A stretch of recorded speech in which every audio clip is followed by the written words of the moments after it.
So welcome everybody. This is breakout session 2, track A of the Academic Libraries North Conference.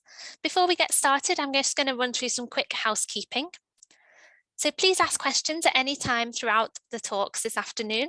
They should be added to the Q&A tab next to the chat box on Hubilo. So there won't be any questions taken verbally, but any questions posted in there will be passed on to our presenters to answer after their talks. The whole session is being recorded. If you would like to use captions, they can be turned on just by clicking the CC button at the bottom of the stream window.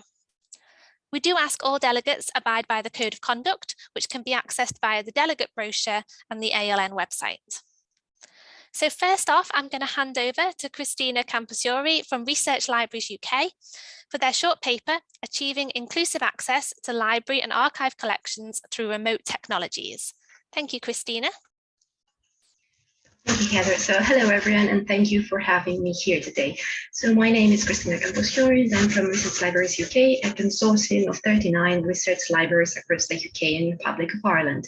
So today I will talk through the results of two pieces of research that RLUK has recently conducted, exploring the most recent innovations in the development and delivery of virtual reading rooms and virtual teaching services, as well as the academic research and student perceptions and use of the services. So the focus would be placed in showcasing how inclusive access to and engagement with collections can be achieved through the use of remote technologies and provide relevant recommendations. So I will start by defining what we mean by virtual reading rooms and teaching spaces.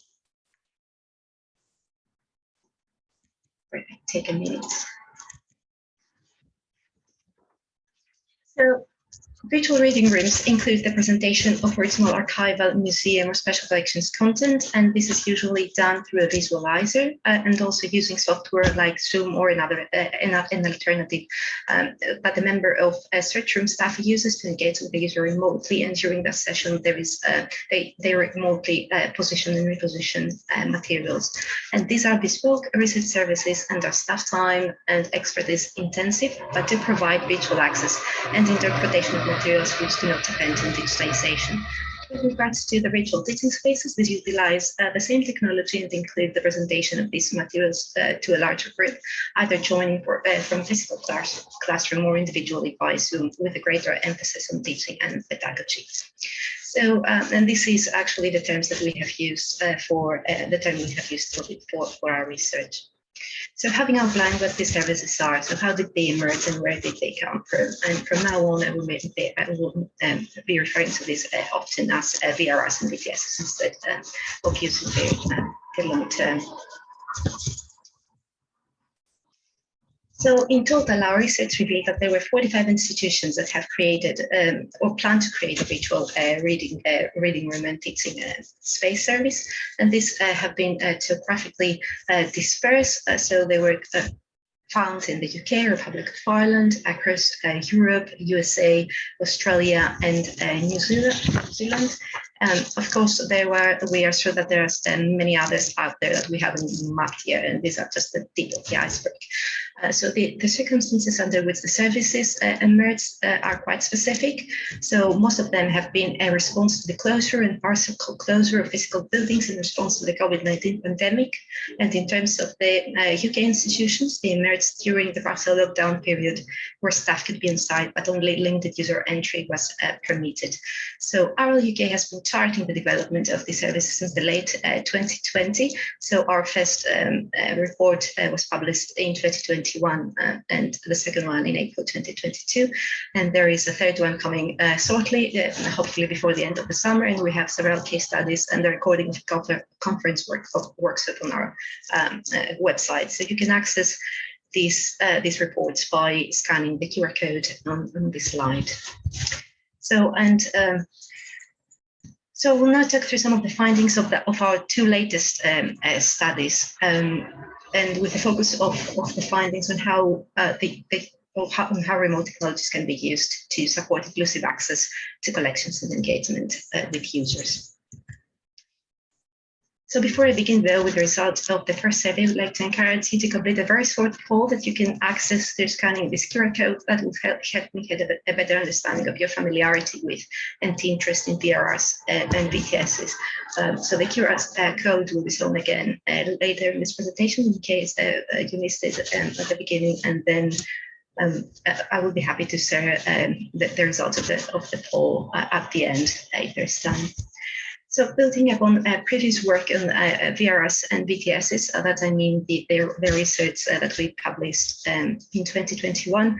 So we conducted another international survey started in November 2021, that was published in April 2022. And that included RLUK and non-RLUK members. So in terms of participation, we had 22 institutions that responded to the second survey, which aimed to document the most recent innovations in the development and delivery of VRRs and VTSs across the international research library and archives community. So amongst them, there were 13 new library and archive institutions from the UK, Ireland, USA, and Australia that hadn't participated in the previous survey. So from these institutions, 13 had already a virtual reading room, 9 institutions intended to create a virtual reading room, 9 institutions had a virtual teaching space, and there were 10 institutions that intended to create a virtual teaching space. In terms of the purpose of establishment, so for those who already had these services, so the purpose of their launch was to respond to the challenges imposed by the pandemic, and for those who were planning to launch the services. So it was mostly to use them as a method to deliver access to content to remote researchers. And compared to our first survey, we actually found that there were many more new libraries that were planning to launch the services. So thinking about the types of the types of collections that are used through these services now. So in all institutions we've established VRRs, and the majority of those planning to establish VRRs, special and archival collections were most frequently consulted by the different audience groups and would also be most readily available for users to consult, as you can see in the chart. And this finding agreed with the findings from our previous survey. And some of the institutions that had currently developing their VRR consultation services aim to also make available other types of collections, such as artifacts and objects, artworks, map collections, and non-special collections to reach different types of audiences, including more isolated users. So now thinking about the users of the services. So according to our survey findings, external academics and students were the main audience groups for institutions with developed VRR services. Several institutions in this group noted that community groups and members of the public were also regular users of their services. Similarly, external academics and students, as well as community groups and the general public, were also the target group audience groups for institutions aiming to launch their services soon. So it is worth noting that compared to the previous report, there was a slightly greater number of institutions reported engaging with community groups and members of the public through VRRs. So thinking about the most frequent users of VRR services in the participating institutions, so this came mainly from the arts and humanities disciplines. Social science academics and researchers were also making good use of the services, but only a small number of users from the STEM subjects were engaging with VRRs. And some institutions mentioned also that the VRR user community included members of the general public, as well as other types of researchers, like independent researchers, genealogists, and other local family researchers. So thinking about the practical side of our institutions, we're connecting with their users through remote technology. So that was mostly done, as I said earlier, through Zoom or MS Teams. The types of visits were mostly single-person visits, and they were lasting usually up to an hour. And as our findings showed, use of the VRR consultation service often constituted a great opportunity to work with users and start developing a better understanding of their needs. And we found that some of the institutions have already already allowed researchers to run their own VRR sessions, and in many cases, library staff were becoming more active participants in research by working closely with researchers and providing advice and support during the VRR sessions. And also there were several institutions that had either consulted or were planning to consult with their user communities to develop and further improve their offering by understanding their needs. So next, I would like to share some of the results with regards to the VTS services and their users, and based on the answers of the institutions which already had or plan to launch a VTS service. So VTS services were most heavily used by academics in the broader arts and humanities area. Regarding external users, engagement with VTS services was found to be limited, with some institutions offering a few sessions to schools and in one case international partners. However, several participants mentioned that they were currently in talks or were planned to approach external groups such as community members, alumni, or donors to promote their VTS services. So when asked about their current, about whether their current or planned VTS services were or would be integrated into the curriculum design, for example, if they're setting up core learning activities or assessments. So the majority of institutions, as you can see also from this chart, said that this is indeed happening, especially in some subjects and disciplines. So this confirms actually that VTSs were starting to become established services and were starting to be integrated into the existing institutional offering. And there are certain benefits about this. So integrating VTSs into the existing service offering can have a significant potential to widen the reach of special collections and archives and engage students at an earlier stage in their studies. The service can also be appealing to students who may feel more comfortable consulting resources in the digital environment. And there is also the huge potential for remote learning with equal access to materials for all students.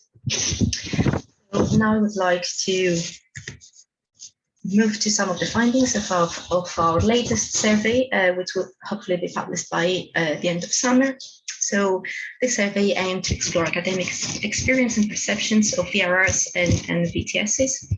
So we conducted the survey as we believe that institutions are currently planning the next steps for the services will really benefit from learning and taking into account the user experience. So with regards to this particular survey, this was a collaboration between RLUK, the School of Advanced Study at the University of London, and TAIARLA. So we had 38 participants in the survey, and in terms of their background, these were academics at different career levels, include other researchers like independent researchers, students like PhD students, and they were mainly coming from the humanities and cultural heritage disciplines, and we're also coming from all over the world, mainly from the UK, but also South Africa, Europe, New Zealand, and the US. So something else that was really interesting about their background and use of the services was that the majority of them were non-users, and when we asked them about why they didn't use the services, so they said that they were unaware of their existence. So this is something that really institutions could take into consideration when planning for the future of the services. However, those who had already engaged with the services, they reported really positive experiences, and they used these services mostly for reference checking and confirming document contents. Another important issue was they discovered that those who had already previous experience of the services, they found out about the library staff. So this is it shows that the library staff has an important role to play in raising awareness about the services and promoting them. So most of the users that had experience with the services used those to consult mostly archival material. So these are some of the perceived user benefits the user perceived benefits of VRS and VTSs, as well as some areas for improvement suggested by our participants. So one of the positives of the services were that they provide an environmentally friendly experience. They can provide quick and reliable access to material that is not digitized or cataloged in detail. Also, they offer the opportunity to consult an item when it is difficult or expensive to visit in person. They can significantly enhance the student experience during teaching, and also motivate students to engage more with collections, and offer a great opportunity as well to collaborate and network with library staff. So some of the areas for improvement for VRS and VTSs. So it was suggested that in some cases it may not be suitable for some types of reading, like reading long text. So there was a participant who suggested that maybe some guidance on the type of reading, and that these services are designed to facilitate would be really helpful. Some of the participants also referred to the fact that it was not always possible to see the material as clearly as an in-person research visit, and they also referred to the materiality of the object, that the value of the information that can be gained very often by seeing something in person. And also there was a reference also for and suggestions for greater consideration for certain groups of disabled users, such as the hearing impaired, and that was a comment especially for the VTSs. So apart from that, so we looked at exploring the motivation for using VRRs, and how users actually be motivated to use the services. So they said that if there was the opportunity to view material that so otherwise difficult to access, that would really be appealing to them. If there was a large range of collection material available to consult, greater awareness of VRRs and their possibilities could also motivate them. The opportunity to order digital copies of material, and to view the ability to view more than one collection or collection item per session.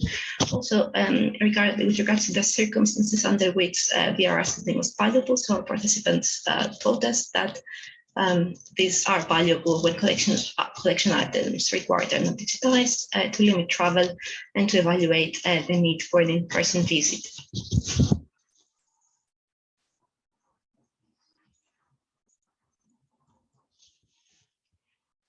So all in all, so based on our research, so VRRs and VTSs, we found that they started to become increasingly integrated in the existing offering of institutions as a way of ensuring their sustainability and further development. And also libraries and archives were now more aware of the potential of VRRs and VTSs to make different types of collections available to different audience groups. And for example, based on our results, the services could benefit a range of users. For example, remote researchers and learners, users with mobility issues, users concerned about travel and its environmental impact, as well as cost. And also in this final slide, I include some steps through which institutions can facilitate inclusive access to and engagement with collections through the use of remote technologies. But to get there, so it will be important to promote the services to audience groups that would most benefit, to use VRRs and VTSs as part of a hybrid and blended approach to work and learning, that some already have started doing so. To better understand user needs when using VRRs and VTSs, to invest in skills development for staff to support and work with users effectively, and to support cross-institutional collaboration to maximize benefits to users. And with regards to this last one, so we found that a collaboration around VRRs between institutions could really maximize the benefits for users. So some of the benefits could be a richer range of holdings available to global audience. Collaboration around similar or split holdings can lead to virtually linked collections, facilitate research and learning. So developing common practice and approaches can lead to greater consistency of experience for VRRs or VRR services for researchers and other users. And finally, it could be a VRR network could constitute a pool of professionals to direct users to, such as researchers. So to finish, I'm going to very briefly outline some of the collaborative discussions that RLUK have been leading with our colleagues within the International Alliance of Research Library Associations. So we, in 2021, we convened a group that focuses on VRR development and delivery, and also to explore collaborative opportunities around VRRs mostly. So some of the areas of interest that we're looking at are skills development, knowledge sharing, benchmarking, common standards, and some of the future activities that we're currently planning. It's an international symposium to develop a toolkit that will enable the development and delivery of VRR services, possibly in autumn, and the creation of an international directory of VRRs. So if you're interested in any of these, or you would like to find more information, so please feel free to get in touch. So, and just before I finish, I would like to share the results of the poll that you very kindly contributed to. I'll try to do that.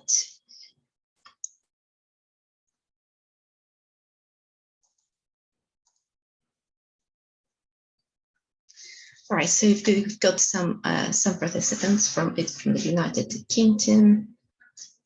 Let me close it. Sorry.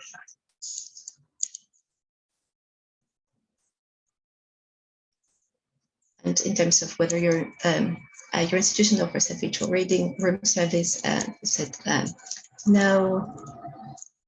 So also see for the,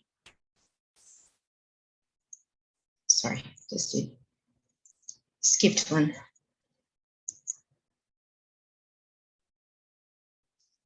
Reading room service and the virtual teaching space. Yes, that's very interesting. One institution, yes, and that's the question about the development of a toolkit. And thank you very much for completing it. I'll be very happy to answer any questions. So I'll go back to the presentation.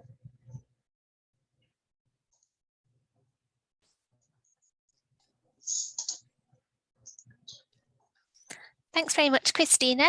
So if anyone has any questions about Christina's presentation, please do pop them into the Q&A, and we'll just give a couple of minutes to see if anyone's got any questions that come through. Yes, sure, thank you.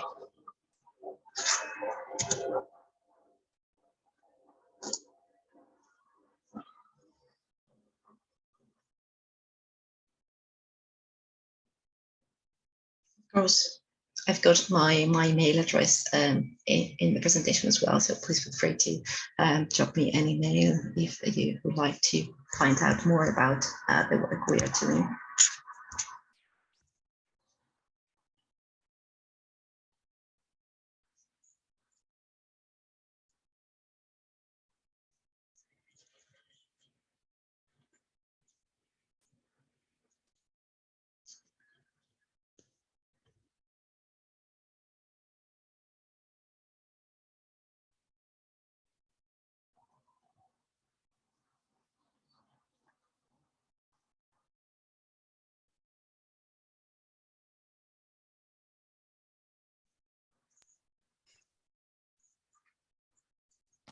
Okay, thanks very much, Christina, for that session. And we've not had any questions come through yet, but if any do appear, we'll pass them on to Sure, you. thank you. So we'll carry on with our second presentation of this afternoon.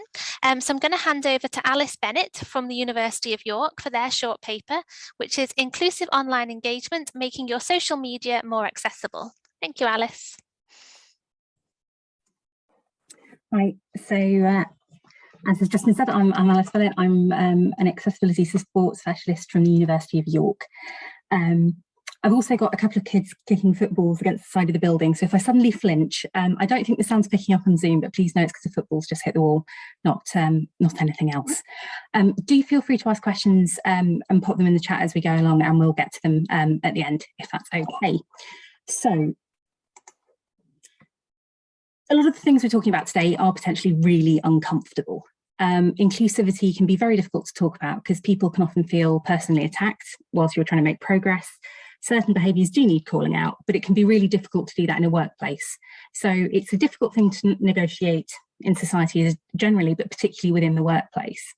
So what I want to look at today is around social media. I'm part of the social media team for the University of York Library. And there are some really easy, simply adopted practices. And I think these are a really brilliant place to start with some of these topics. My main focus is accessibility, but there are kind of wider inclusivity principles here.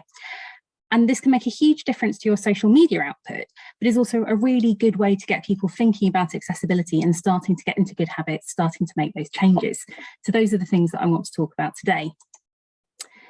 And I suppose the first point is, why aren't we really doing as accessible social media as we can? And not everybody is. And I think the main reason for that really is people have a slightly older view of disability, and that disabled people can look like lots of things. Hello. And there are lots of different kinds of disability. It tends to be viewed as kind of quite monolithic groups. Universities are getting better at providing essential things, at providing course content accessibly. We're not there yet completely, unfortunately, but providing key content in accessible ways is improving. But where places often fall down is, even if they're providing all their core content accessibly, are they providing extracurricular activities or kind of further credit things, or social media community engagement? Are they doing that accessibly? And the answer is usually no. And this is a huge failure in many ways, but particularly with social media, because disabled online communities are incredibly active. Because you might not know somebody with the same condition as you locally. You connect with your people online. There are whole support groups and communities of so many groups online. And also, particularly through the pandemic, but generally it can be difficult for some of us to go out to certain spaces. Many spaces are not accessible. So there's a lot of campaigning work and a lot of socialising done online by disabled people. So social media is actually a really important thing to get right with that. And by making your social media accessible, you will reach this much larger audience. You'll also show a commitment to actually having diverse things. The number of things that you see about diversity, about equality, diversity, inclusion, that have basic accessibility areas is really common. So, if you're going to talk about these things, you need to talk about it in an accessible way, and social media is a really good example of that. Now, one of the things we have here is the first issue, I suppose, around what you can use on there with copyright things. So stock photography is a really strange world. There are many, many photos that are freely available on free, copyright-free sites that I have no idea what situation they were intended for. I can't think of something that you would use it for. However, there's a really poor selection of other things. And there has been a tendency, if you're looking for people doing stuff, for it to be hot young girls, often with long blonde hair, doing stuff, or middle-aged businessmen, and they're almost all white. And from a university perspective, from a library perspective, that's not really very helpful. Things are improving in terms of racial diversity, but there are still issues around that, not going to lie, and particularly around visible disability and different body shapes as well. We still have massive underrepresentation of disabled people. So this particular stock image is from a place called Affect the Verb, who specialise in images of disabled people of colour. There's the provider Nappy as well. And it's just something to think about when you are doing social media, if you are using stock photography, to think about what you're representing. And it can be difficult, and you can end up with pictures of books rather than people using books because you can't find things suitable. That's something that happens quite a lot. But try and think about what your representative student group is. What's your kind of university population? Are you reflecting them? Are you reflecting different user groups? And it can be a struggle to reflect all of them accurately, but I think it's something to think about. Are you always showing the same type of people? And just something to be aware of at a really basic level with the kind of images you're using in your social media. Camel case. Now, this is something that is a tiny thing to do that makes a massive, massive difference. So camel case, as it's known, because it sort of supposedly looks like the humps of a Bactrian camel because you've got the different letter heights, but essentially use capital letters to separate words and hashtags. It's so much easier to read for absolutely everybody, but it also makes it readable for screen readers. So we've got two examples on this slide. A screen reader would read this as one word, which is really difficult to read anyway, but a screen reader can't separate that. The second one, a screen reader would separate these words because it can see the capitals, it's reading those across. So if you've got somebody reliant on a screen reader to access your social media, one of those is accessible, one of them is not. And one of them is just easier for everybody as well. There is also the issue of unfortunate misreading. So Susan Boyle's An Album Party, for the launch of her record An Album, is perhaps the most notorious case of this. But if you string words together, they can often look like different words. So camel case can avoid unfortunate social media mishaps, but is also a really important step towards accessibility and an incredibly easy one to do. Alt text. Now, this is much easier now on many social media platforms than it previously was. There are functions that let you add this. Social media is a really good place to start with alt text because I do a lot of support around this, so teaching materials, and people get very anxious about image description.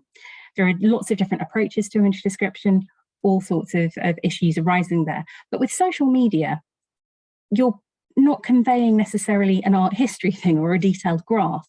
You're conveying a short, sharp message. That's the point of social media. So what you need to do, really, again, if someone's relying on screen reading tech, they need to know that there's an image there, but they'll need to know what it is. You need that little description. So with social media, again, it's about concise messages. You don't have to provide an incredibly detailed description, but you need to center on what's there with the image.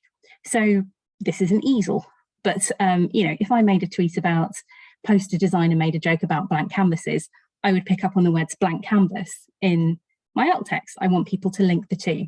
I wouldn't necessarily go into a huge amount of detail about the construction of the easel, because that's not really the point of the tweet. There is a tension about how much description you should provide and how concise it should be. And speaking to different users, that seems to be a personal preference thing.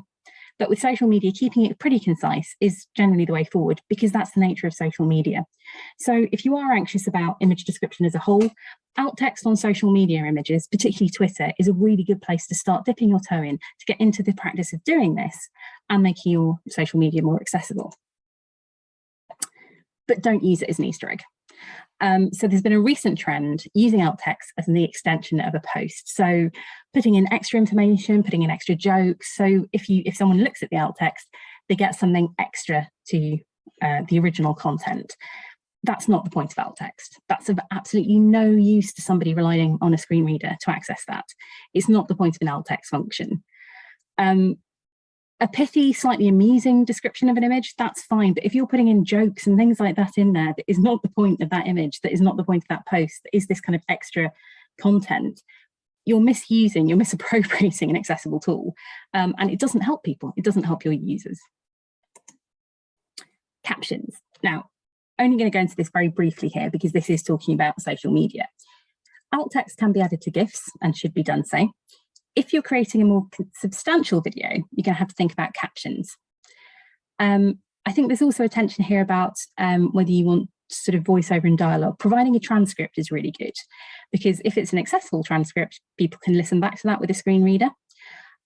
Or captions are a really useful thing. This is, you know, you've got the option for captions here, but not everyone's going to be able to consume media with the sound up, as well as dealing with users who may be hearing impaired.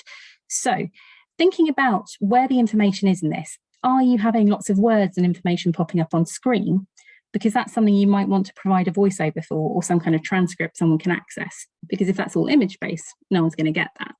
But if you've got a lot of voiceover and the whole video really relies on the information carried by voice, again, a transcript's also a really good provision, because somebody who's hearing impaired will need to have the captions or will need transcript really to engage with that. So it's something to think about with longer video content. Fonts. So these are some rather elaborate fonts, but essentially readability is always an issue, but that is for screen readers as well as people. So you often see people employing alternative fonts on certain platforms.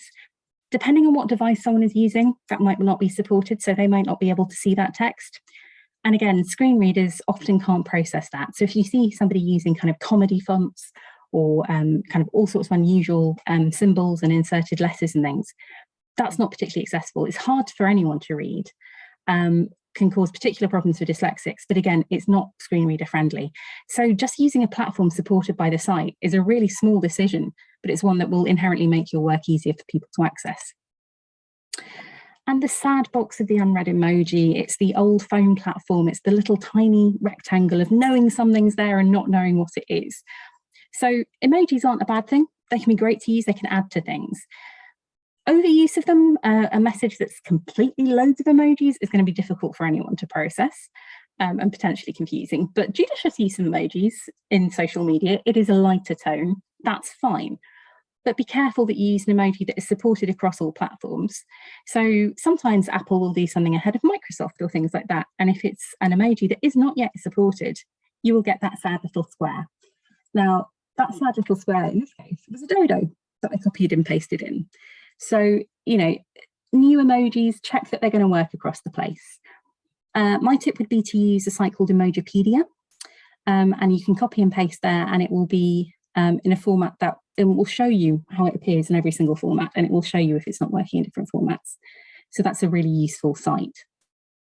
The other thing I would say is around the emoji art, the emoji memes. So we've got a summoning circle meme here, summoning accessible social media. I've done this as an image. I haven't done this as emoji art because that way it can be processed by a screen reader. But essentially, if this were in the body of a text and I had these emojis and I'd arranged it all in a circle, it's very easy to make mistakes with it where it just kind of looks messy and doesn't make sense to anyone. So there's that. But also, again, if I'm using a screen reader, that's going to read out some spaces, then it's going to read out a candle, then it's going to read out some more spaces, then it's going to read out another candle. I don't get the locations of this.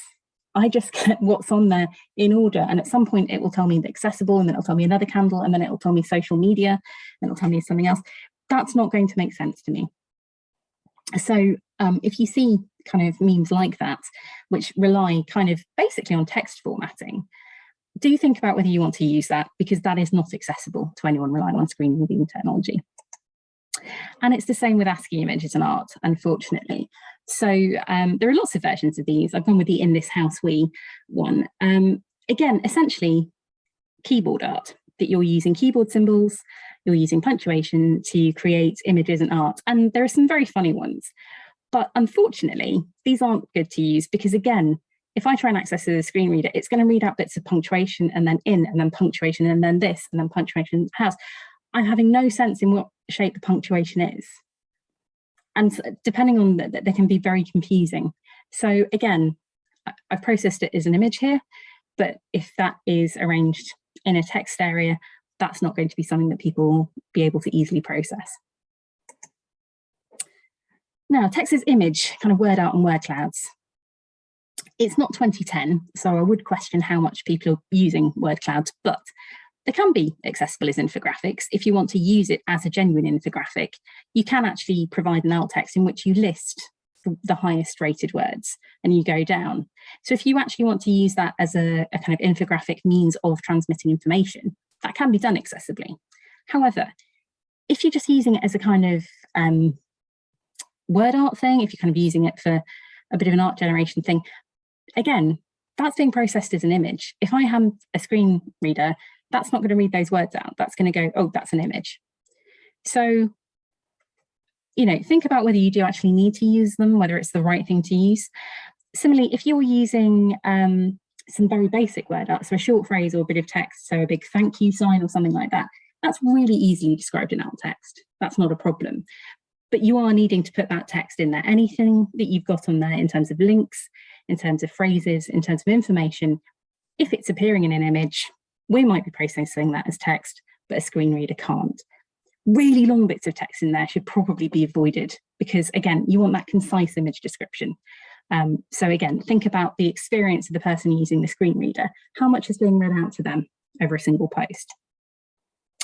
And that text and images thing sort of continues with things like hyperlinks. Always put the hyperlink in the text, never put the hyperlink in the picture because people can't click that. Just doesn't work. It's a bad user experience. You often see posters and other bits of promotional material uploaded on things like Instagram and Twitter particularly. Do you think about where you put that image? Again, you can use alt text, but try and use the text for any links and any key bits of information. Do you think about replicating that image, that information elsewhere? Because we're processing that as text. But again, that's an image and the screen reader will see it as an image. Colour and contrast, a general thing about universal design, but also, again, if you are designing your own content for posters and things, which then gets used, something to be aware of. Now, this is a very colourful but very busy example, and it's quite difficult to read, and certainly would be at a distance. if I had certain visual impairments about certain forms of colour blindness, this would be incredibly difficult to read. So do think about that. The smaller the font, the more important contrast is, and contrast is really the key thing here. You want to have sufficient contrast between light and dark, and it kind of doesn't matter if it's light on dark or dark on light necessarily, but one way or the other. You don't want two similar tones, because that's going to be really difficult for a lot of people with different forms of colour blindness to read. Similarly, avoid using colour to convey meaning. Now, that doesn't mean you can't use it, but it shouldn't be the sole conveyor of meaning. So if you have a yes and a no thing, and you want to convey that green is yes and red is no, if you've got a big green tick, that's fine, because if I can't see green, I can still see it's a big tick, that's a yes. And you've got a big red cross, well, that's fine. But if you've just got two dots, like traffic lights, and one's red and one's green, I'm not necessarily going to get that. So do you think about how you're using colour and what colour combinations you're using, but really do think about contrast. Just designing generally, but again, it's something to be aware of if you are using stuff on social media where you have designed your own content, you are maybe repeating a poster you've designed, thinking about that. Contrast is, again, an easy thing to do once you start thinking about it, and again, makes it hugely more accessible. Now, we're academic libraries, so I think strobe's probably quite easily avoided, but, you know, I was talking about this, so I thought I'd pop it in. But if you are using GIFs or videos, anything with excessively flashing images or strobing effects should be avoided, because photosensitive seizures, I think most people are aware of those, but also they can trigger migraines for a lot of people as well, so they are problematic. Some GIFs and things do sort of edge into that, and I suppose if you are doing promotional videos, YouTube videos, things like that, you could include those effects. I don't think I ever have seen an academic include strobe lights in anything, but, you know, please don't.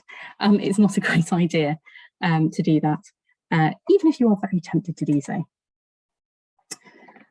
And so those are just some of the really easy things we can do. And if there is a takeaway from this talk, these are the things I want people to think about. Using the features available. They've made it really easy. Alt text is a button on Twitter. You can even use it on things like TweetDeck. It's really easy to do this. You can put in the alt text description for a GIF as well on Twitter. It's so much easier. Instagram is adding these features. You can get these options on different platforms. And, you know, if you're sharing posters, if you're sharing things, just adding that alt text, things like that, it's much, much easier than people think a lot of the time. And it's about those habits. It's about that being part of the production, because there is a bit of a danger with a lot of people that accessibility is seen as a bolt-on, and that it's kind of an extra burden on people to do.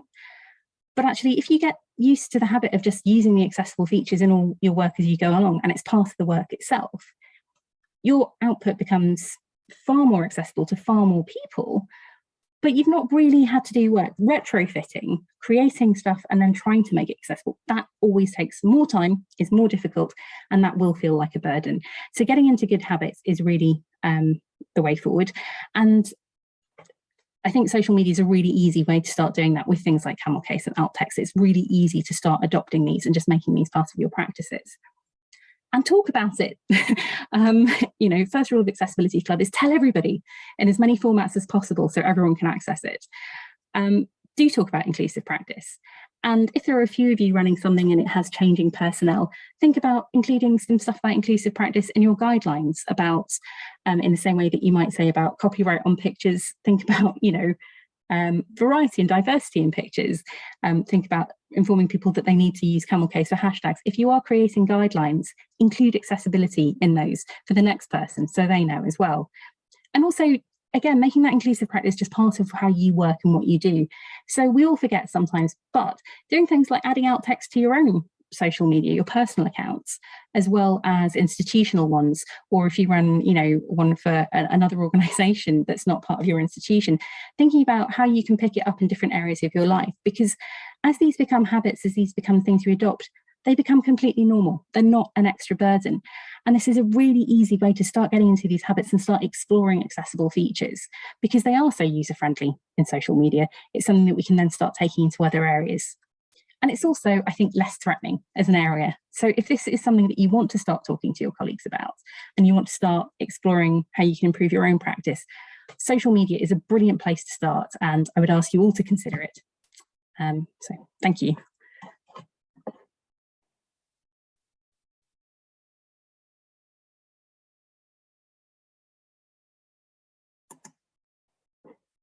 So I'm going to stop sharing. I think I have got a couple of questions. Proprietary fonts being recognised by screen readers is a question from Jamie Carruthers. Essentially, they probably won't be. If it's not one that immediately is offered to you by the platform, it probably won't be picked up by a screen reader because of the way that interface works. The way you could be completely sure is to try it out and then test it, but there are multiple kinds of screen readers. So you would have to try and test it with a few to try and get a general sense of that. I would generally use fonts that are just supported by the sites that you're using and the platforms you're using, because they will work with a screen reader generally. And, you know, if you're using other ones, they probably won't, I'm afraid. And the next question I have is Linda Moses Allison asking about stock images. Yeah, so different places for these. There are a few different organisations. There is Pexels, Pexels.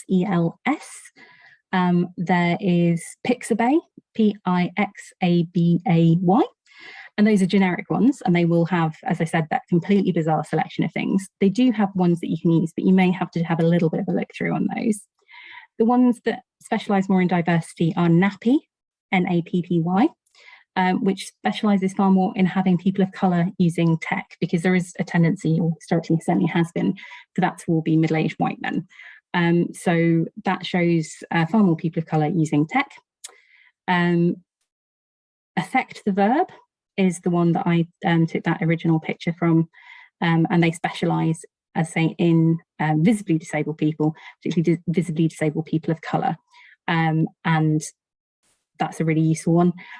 The other thing I would suggest, Unsplash, UN splash as one word. Some of their file types are not necessarily preferred ones to work with, but they have a lot of collections, and you can see people collecting different kinds of users and different user types. So they can actually be quite useful because people kind of curate these collections. So you can find things like women in STEM or women in tech or things like that, to be able to pick up different kinds of images if you need them. So I think those are the ones that I would recommend having a look at.